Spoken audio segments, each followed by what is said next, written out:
This advice of the Master is given in the message Way to Perfection and is essentially a procedure to be followed for retaining the remembrance of God at all times that ensures development of a deep attachment to the divine and to a state in which love for him develops and overflows. This attitude may also be considered as our walking in the will of God.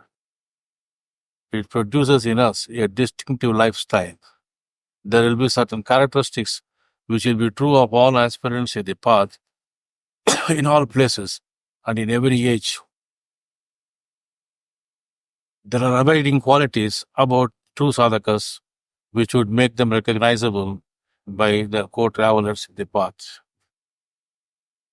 If every act we do is to be in the spirit that this is the order of my master, the question arises, what is the will of master in this particular unique situation in which I find myself?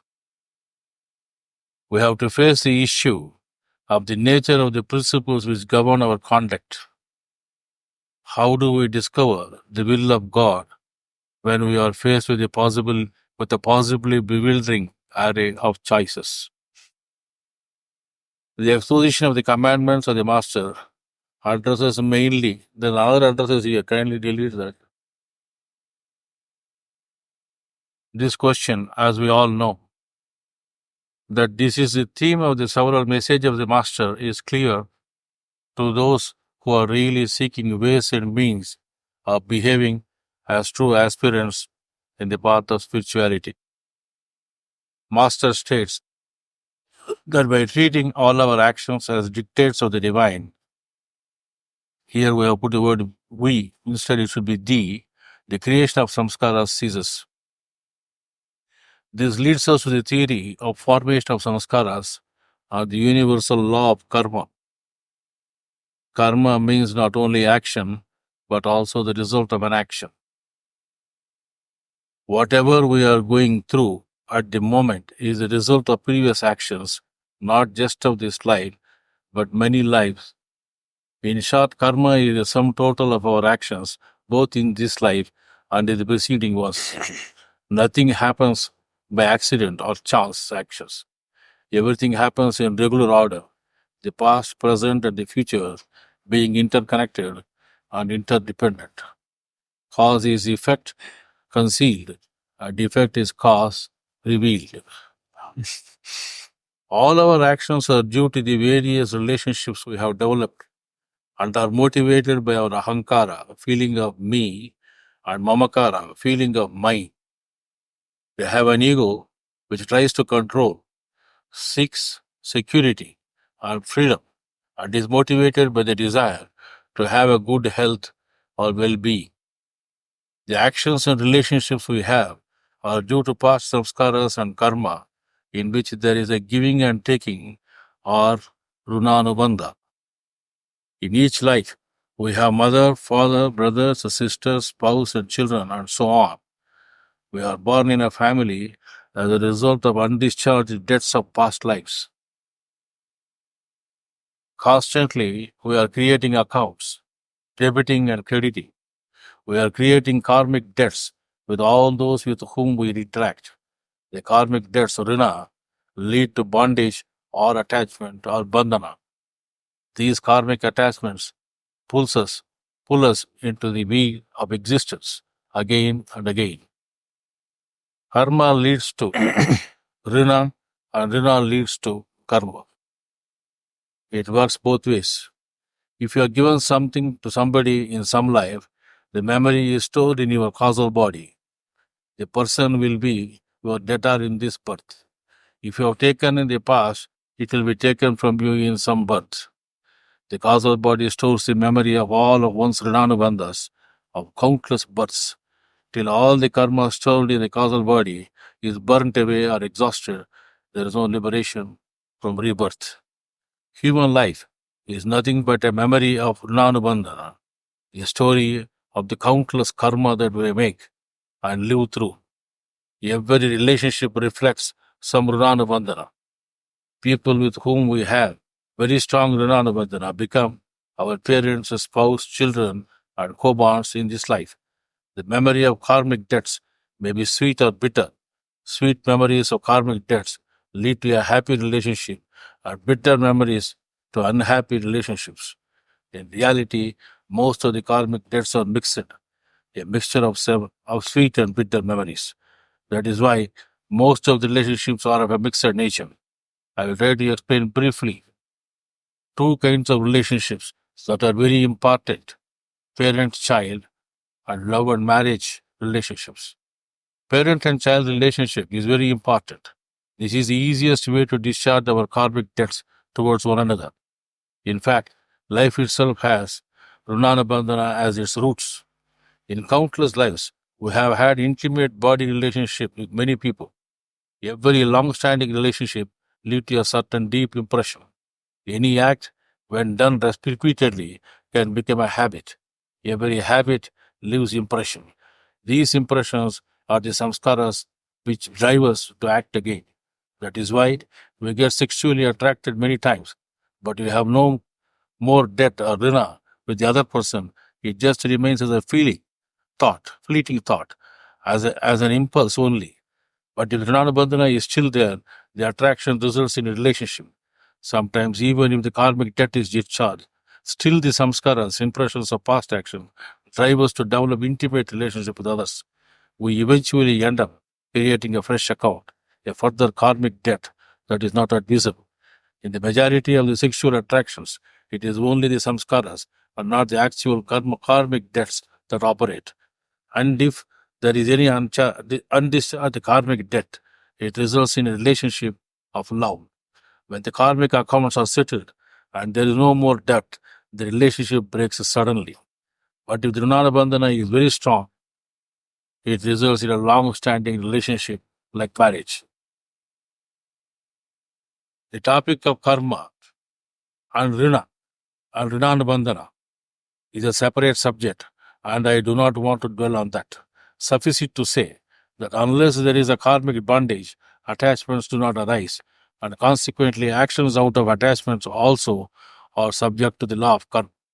When two souls who are evolving spiritually as husband and wife help each other in their evolution and benefit one another, this is the purpose of marriage. Sometimes, rarely, a very highly evolved being or soul or spirit or even avatar is born as two people to accomplish a mission. Example, Lord Krishna and Balarama or Lalaji or Chachaji. After the accomplishment of the mission, they merge back into one. Though very rare, such a divine couple also take birth in all ages. Thus we find that bondages, anubandha, are of many people, are of many types, and every one of them has a karmic law operating behind them. I may say that the patterns of karma are myriad, exceedingly intricate and perplexing. We have so far dealt very broadly on the theory of karma and Rinanubandha. However, karma has been classified as sanchita karma or total accumulated karma. This is a vast store of accumulated karmas of all past lives as a human being only. It may be indirectly seen in a man in his character, his tendencies, aptitudes, inclinations, and desires. Prarabdha or fructifying karma. That portion of our karma allocated to us in this life is called prarabdha. It is the fruit of our past actions that are being reaped in this life. All of sanchita karma will not be experienced at one time. Only that portion which has become ripe for experiencing in this lifetime is prarabdha. Kriyaman or current karma.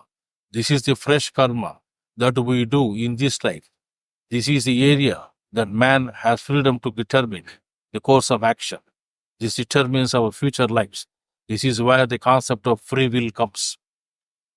Agami karma or future karma. The karma that is coming, in other words, the new actions that we contemplate as a result of our thoughts, the way we envision the future is agami karma. Today's plans, when executed, could become a reality one day. Planning is agami, while execution is kriyaman. Thus, agami or planning leads to Kriyaman, freshly executed actions of the present, which become Sanchita to a later accumulated to later surface as Prarabdha. Sanchita karma manifests in two ways. Firstly, as Prarabdha, and secondly, as samskaras or tendencies. Master, on the same lines as Lord Sri Krishna, asks us to address the Kriyaman and Agami karmas by dedicating everything to the divine. 2. Acting as though every act of ours is in accordance with the divine will or command. 3. Treating all relationships as a matter of trusteeship. 4. By living like a duck, unattached and unsoiled by attachments. This he ensures no formation of further samskaras. He addresses the problem of prarabdha through the method of purification. He has also given and also the meditational practices. Thus, one who follows the system properly with the help of Pranahuti sessions from competent persons is sure to be free from the cycle of birth. Our actions then are the means by which we are to liberate ourselves from the bondages as contrasted to those who renounce action and seek liberation. But this should not be construed to mean that we should be busy always in some activity or the other. Master asserts that the only method can be one that I have described above. One must go on reducing the activities, shaking off all superfluities that have entered into our being for the purpose of shattering his individual network and assuming the purest state one has finally to arrive. It is needless to say that such reduced activities would lead to greater spiritual activities. Our daily life is a great opportunity for spiritual practice. Every moment is a challenge to be more mindful of what we think, say, and do. Every response is a lesson in self-awareness and letting go. The Ten Commandments of the Master addresses the problem of liberation in a very clear and candid fashion. By the first three commandments, the Kriyaman karma or Agami karma are directed towards no formation of new attachments except the attachment to the one God. The other commandments deal with the method by which we would be facing our prarabdha karma. The commandments, therefore, are not just ethical injunctions, but are means of sadhana. We have a great problem always as to what would happen to those attached to us, and we feel, who we feel are under our care. Faith in the Master and faith in ourselves should meet this problem, and yet we are afraid of every possible situation in life. Fear or anger, or in other words, fight and flight, is our basic patterns of behavior. It may not be wrong. It may be not wrong if I say that fear is basic motivation for most of the actions of the common man. Fear is encountered every step of the way. Small fear, big fear, real fear, imagined fear, every type of fear. In reality, all fear is unreal, since fear is not our true nature. Yet, we are too ingrained in our culture of living in fear. We try to soothe our fear by doing, achieving, and searching externally, basically trying to keep our mind busy and distracted from confronting fear, and in the process, we find temporary relief. We then wrongly conclude that doing and achieving can eliminate our fear. In reality, they only distract us from our fear. When all is achieved and done, our fear remains, and the anticipated reward of all action, namely peace, is anything but a mirage. But doing and achieving have become a habit for us, a pattern of behavior that we believe can remove our fear and bring us peace. We are wrong in that belief, of course, but like the drug addict, we find it difficult to let go of our habit. We are hooked. Changing this habit requires effort, and that is a great effort. For this, we need faith. Someone defined the terms of faith and fear with the same words. Faith is believing what we cannot see to come to pass. Fear is believing what we cannot see to come to pass. It is really a revealing and interesting way of looking, please add at these two very important features.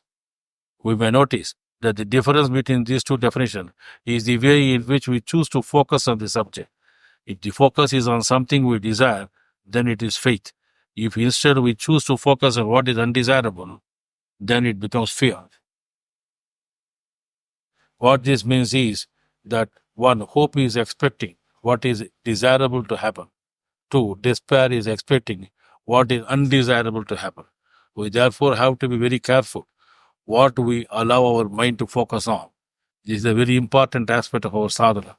We need to be positive in our outlook and also have faith in our capacity to achieve the goal. We started with the subject stating that we should act in such a way that all acts are done as the commands of the divine. Many times our acts appear to violate the norms of behavior and conduct that are not acceptable to society in which we live. How we should conduct ourselves in many situations appears to be confusing. In this context, it is necessary that we should examine whether our actions are 1. Lawful, 2. Does good to all and promotes fraternity, 3. Does this action put us in bondage, 4. Is it in compliance of the commands of the master and promotes harmony, 5. Does it present us with the modes of models of the natural path, 6. Does it present as followers of the tradition of the system and we are moving in the path tread by the masters. It is only when our actions are in accordance with the above criteria and such other similar criteria that may be applicable individually can we think that our actions are in accordance with the will of God or with the will of the master, and that our acts and actions are done as if they are his orders. Behind all this is the feeling of love with which we need to discharge our duties. Love and devotion to God and Master is easy to understand, but love and devotion to all human beings is the quality of persons dedicated to divine. There cannot be any order of the divine that does not have love as its main ingredient, as he is the one who knows all. A divine command or order, therefore, has always the flavor of love, and this must be exhibited in all our actions. The love here is no attachment to any one individual, but is the nature of our life breath itself. Unsoiled, we need to love all and act in such a way that promotes universal harmony, and then that is in total compliance with the will of God. Then our actions can be considered as acts